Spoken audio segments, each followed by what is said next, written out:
এই শহীদি কাফেলা যারা শুরু থেকে নিয়ে শহীদ হয়েছেন, এখন পর্যন্ত যারা শহীদ হয়েছেন, যারা এখনো কারাবরণ করছেন, যারা শহীদ হয়েছেন তাদেরকে শহীদি মৃত্যু এবং তাদেরকে শহীদি মর্যাদা আল্লাহ তাআলা যেন দান করেন, সকলে বলি আল্লাহুম্মা আমিন।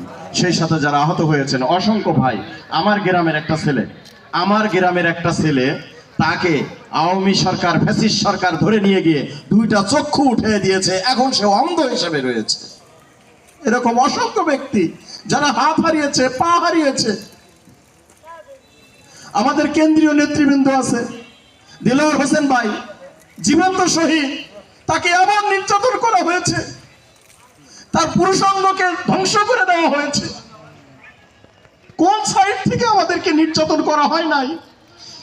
ঠিক যেমনি ভাবে রাসূলের যুগে কাফির মুশরিকরা রাসূলের এবং রাসূলের সাহাবীদেরকে যেভাবে কষ্ট দিয়েছে, তারা যেভাবে সাহাবীদেরকে শুধু হত্যা করে শেষ করেন নাই, তাদের বুককে দুখণ্ডিত করেছে, তাদের শরীরকে দুই পায়ের মাঝখান থেকে দুখণ্ডিত করে দিয়েছে, তেমনি ভাবে আমাদেরকে বিগত ফ্যাসিস্ট সরকার থেকে শুরু করে এখন পর্যন্ত ইসলাম বিদ্বেষীরা আমাদের পিছনে লেগে আছে।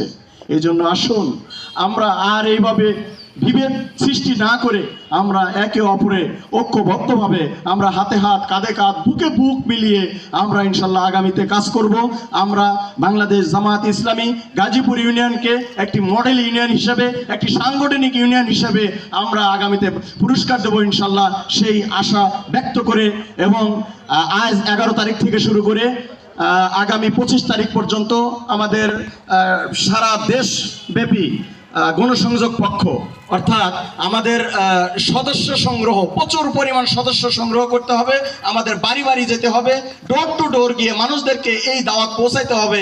আপনি আমি এসেছি এই দাওয়াতের জন্য, সেই দাওয়াতটুকু আমরা যেন পৌঁছায় দেই। সৎ লোকের আল্লাহর আইন এবং সৎ লোকের শাসন, এই দাওয়াতটুকু যেন আমরা পৌঁছাইতে পারি, সেই আশা ব্যক্ত করে আজকে যারা উপস্থিত হয়েছেন মেহমান বিন্দু থেকে শুরু করে আপনারা যারা বিভিন্ন ওয়ার্ড, ইউনিট, ইউনিয়ন, বিভিন্ন পর্যায় থেকে এসেছেন, আপনাদেরকে অসংখ্য ধন্যবাদ জানিয়ে আজকের মতো প্রোগ্রাম ঈদ পুনর্মিলনী অনুষ্ঠান এখানেই মুলতবি ঘোষণা করা হচ্ছে।